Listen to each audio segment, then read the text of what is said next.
So I blip out for 2 months and I slap you with this video titled Anxiety. Yeah, it's not going to be a fun one. Stepping out of my comfort zone a lot right now to make this video, but I figured I should make this video while I'm having anxiety problems because that's probably not a smart thing to do. But anyways, here I am. Maybe wondering why I'm making this video, but about a month ago, a popular YouTuber known as Charlie, Moist Critical Penguins, however you refer to him as, made a video titled Serious Topic, where he discussed his struggles with being a hypochondriac. If you don't know what that is, I'll let him explain it straight out of this video right now. A mental problem I've struggled with since I was a kid. It's called hypochondria, and it's basically health anxiety, but to an extreme level. It's health anxiety going insano style. Fucking turbo mode. And for me personally, it's had a massive impact on my life. So I'm not making this video to beg for your sympathy and pity about hypochondria. I'm here to beg for your sympathy and pity about anxiety because it sucks. Please help me. I don't know what to do anymore. You guys aren't my therapist. I'm not actually looking for any of that, but I did maybe want to make this video in hopes that someone out there who does have similar problems as I do, maybe just can feel they're not alone in this, because watching Charlie's video about his struggles with hypochondria did in some way relate to me and the constant, worrying of something that doesn't need to be worried about necessarily. And it just weasels into every aspect of your life, whether you're struggling with OCD, which I also struggle with, but just not nearly as much as anxiety, or hypochondria, for example. It all sucks, and I wish it didn't exist, but we are here dealing with it. So I'm just going to jump into this bit of an unscripted video, but I'll just talk about what comes to mind as it goes along. So I guess the catalyst for making this video was me being stuck in the ER for 6 hours, 7 hours, which probably isn't that bad. I've never been to the ER before, so I didn't know what to expect. But let me tell you, that thing is nothing like Grey's Anatomy. Look, I've seen a lot of seasons of that shit. Nope. I did see a fight in the ER over some woman thinking that she didn't need to tell the doctors about her or nurses about her symptoms because she was psychic. So at least I had some free entertainment when my phone was about to die. But yeah, nothing like Grey's Anatomy. 0 out of 10 experience. Insurance sucks. I don't recommend going there ever.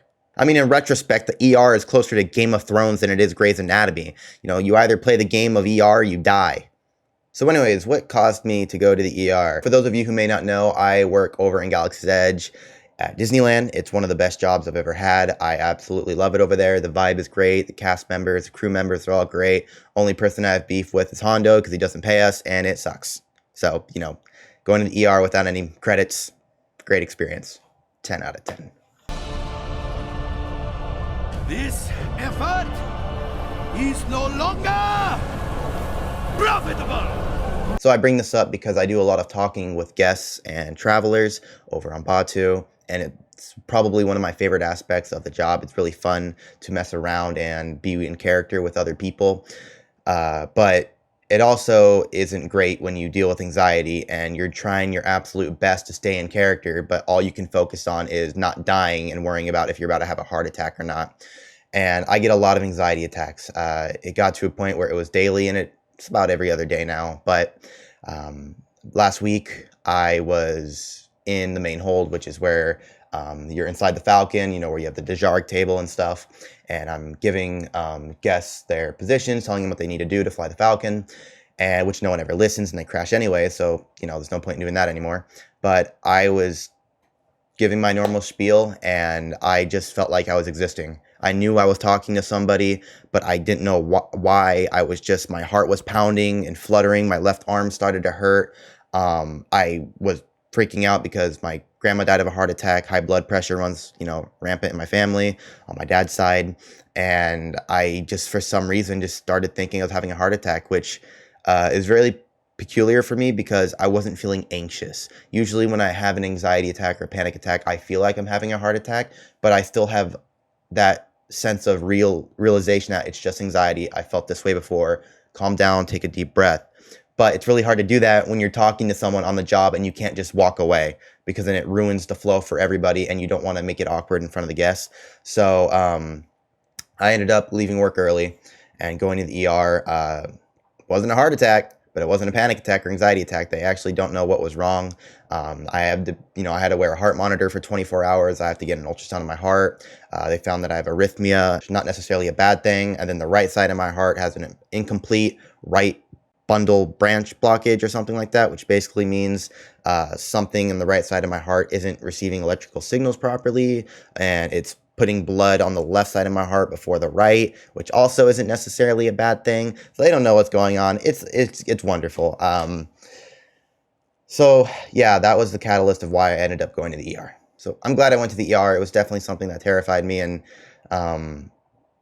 also I think relieved me, because my number one fear of having a heart attack, which is something that's very common when you're having an anxiety attack, was kind of put to rest, because I knew, that was my second EKG within a month, because I went to the doctors as well for having this issue, and they said my EKG was fine, my blood pressure was fine. It was a little high in the ER, but that's to be expected just due to the, vibe of the ER. It's not fun, not a great place. I guess I'll just talk about the actual side of living with anxiety. As you expected, it's not the funnest thing in the world. I probably would rate it a 2 out of 10 experience.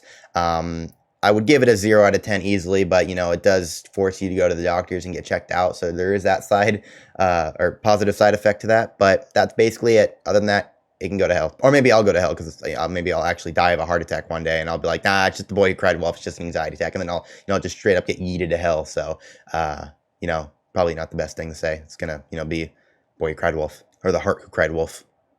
There's just so much to talk about, and a lot of stuff I haven't told people that I personally know in my life, because I just don't think they'll understand what it's like. And I am not someone who is keen on therapy. Video games can only distract me so much. Reading can only distract me so much. YouTube can only distract me so much. It's just, when you live like this on a daily basis, it gets to a point where it's not even scary anymore. It's just sad. I have a lot of dark thoughts about just ending it, just because living like this sucks. And although that's not something I would never do, it's just the relief of that just sounds better than living like this. Because when I say it's in every aspect of my life, it's in every aspect of my life. And I wish I was being hyperbolic, but I'm not. My anxiety may be different than yours, at least when it manifests itself into its physical or emotional symptoms. But I think the best way to describe it is just to recall things that happen to me on a daily basis. Like, for example, I can't go through a grocery store or Target or Walmart, GameStop, or whatever, and see someone smile or laugh in my general direction, and my first immediate thought is, they're making fun of me. What am I doing wrong? Did I say something? Granted, I've never seen or met this person once in my life, and they might have not even been looking at me, but my first instinct is to think something I did or something I do, a way I look, is wrong, or a cause of, ridicule or something like that. And I don't know why I think like that, but it's like my anxiety feeds into paranoia, and my paranoia feeds into the anxiety, and it's just a constant paradox of just shit. It's just like, imagine everything you do is second guessed, because the first thought is, okay, I need to figure out what exactly will happen if I do this, who's going to be affected, what's the best way I can avoid any potential conflict. If I do this, this person's going to be upset. If I do this, this person's going to be upset. And the way my mind works is that I don't want anyone to be upset. So I end up doing something that negatively impacts me, but positively impacts everybody else. And I'm not trying to pat my back saying, hey, look at me, I'm selfless, because that's the exact opposite of what I'm saying. It's not healthy, and I know this, to put yourself last, but I just can't not do that. I have to put myself last, because it's just the way I am. I don't want to have conflict with anybody. I like when other people are happy, but in doing so, it makes me unhappy. And it's just, again, another little paradox that just constantly feeds into something, because it's like, maybe if you have ADHD, you'll understand, where you're trying to do a task, and although I don't have ADHD, I know people who describe it to me. You're trying to do a task, and then you see something else, and you want to go do that, and then you see something else, and you want to go do that, and you just have a whole bunch of little things that are incomplete and you just can't complete one thing. So you end up doing so many other things, which causes you to, you know, stress out more because you can't fix the one thing. And it's just a whole bunch of confusing things that just feed into each other. It's just a never ending loop. And that's, I think, a good way to describe how anxiety is, because you're constantly second guessing what you're doing to make other people happy. And when I say you, I'm speaking about myself in the general term. Like I said, maybe your symptoms, you know, mentally or physically manifest differently. I can just be sitting here like I am right now with my heart pounding. I can feel it up here in my throat. You know, your head starts to, you know, spin. You know, your chest gets tight. I feel like I have to like do this to straighten out. And it's great for the posture though, because I've noticed I've been standing up a lot straighter because it helps my chest, because I feel like I have to stretch my chest. So, I mean, maybe I'll bump up the anxiety to a 3 out of 10 because, you know, it helps the posture. But it just sucks. Everything I do is just second guessed, I guess, is what I'm trying to say. And the worst part of it all is that I think I have severe separation anxiety, to where I don't like being alone, and I'm alone right now at the time of me filming this. I can't get an ESA for personal reasons and all that, but I'm not a fan of therapy. I don't like paying people that I don't know to talk about my problems, and I'm not saying therapy is a bad thing. I'm just saying, for me personally, it's just not my thing. I don't have the money for it anyways, which ties into another part about my anxiety is I like to buy things to distract me and make me feel good, but then that feeds into my financial problems, which then causes more anxiety. So it's just a great loop. It's just like the snake eating itself, I think, is a good representation of how anxiety is. Trying to sleep sucks because you finally lay down after a long day and then your heart just goes, nope. Yeah, you think you're going to sleep? You think you're going to sleep? No. And I bet this sound is very annoying. Just imagine that sound just physically in your chest constantly. That's what it's like to sleep with anxiety. It's not even an anxiety attack. It's just doing its own thing. It's just having its own little party. Like, you thought you could get some good night's sleep tonight? Nope, you can't. Not at all. My sleep is affected.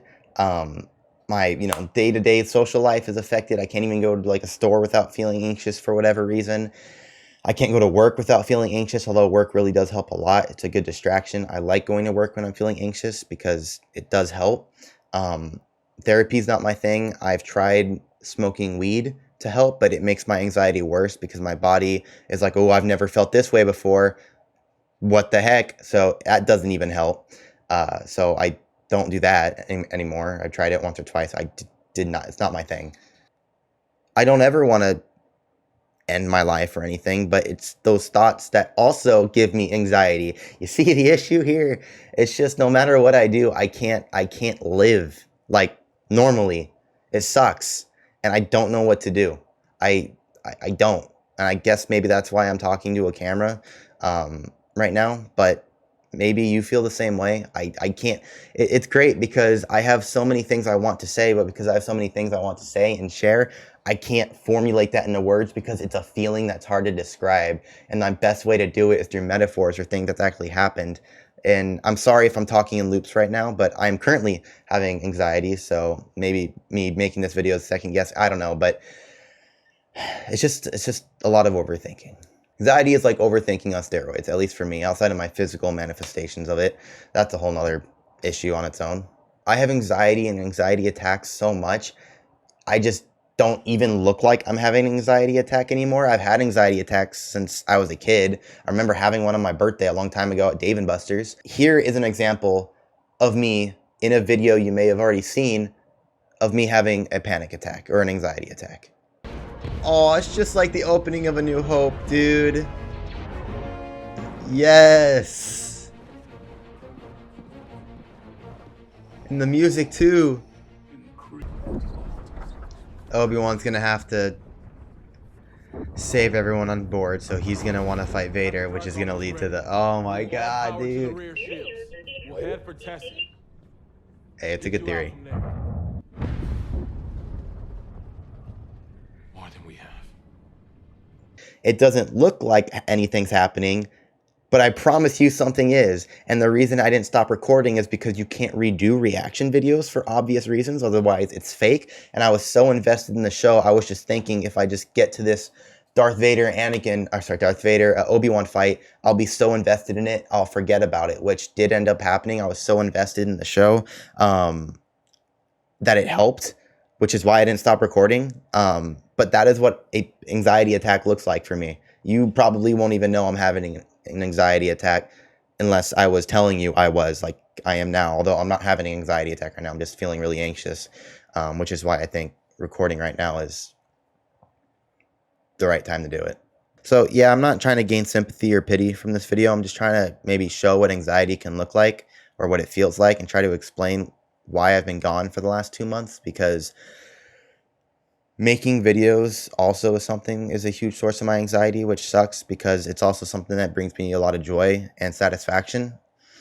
I love sharing what I love with other people, which is what, why I love working at Galaxy's Edge, because I love Star Wars and I get to live canonically in Star Wars. That is like the greatest job I could ever ask for. But at the same time, not making videos makes me anxious, and then I want to make videos, but I can't because I'm feeling anxious, and it's just a never-ending cycle. But if you watched all the way here, thanks for watching. If you have any anxiety issues, let me know how maybe it affects you in the comments below. I'd love to start a conversation about this and help each other out, talk about how we're all affected by this, or even if maybe you have hypochondria as well, or ADHD or OCD, the things that maybe affect you in a certain way. Again, I'm really sorry about the messy format of this video. I just wanted to ramble and just get how I'm feeling while I'm feeling anxious, because I just think that's the best time to do it. But yeah, I'll see you guys very soon. I already recorded my Ms. Marvel episode 1 reaction, so I'll have that out hopefully soon. I'm getting a lot of channel rebranding done to hopefully rekindle my motivation to do YouTube again. I have a whole streaming setup on Twitch, which I'll talk about later. But thank you guys for watching, and I'll see you in the next one.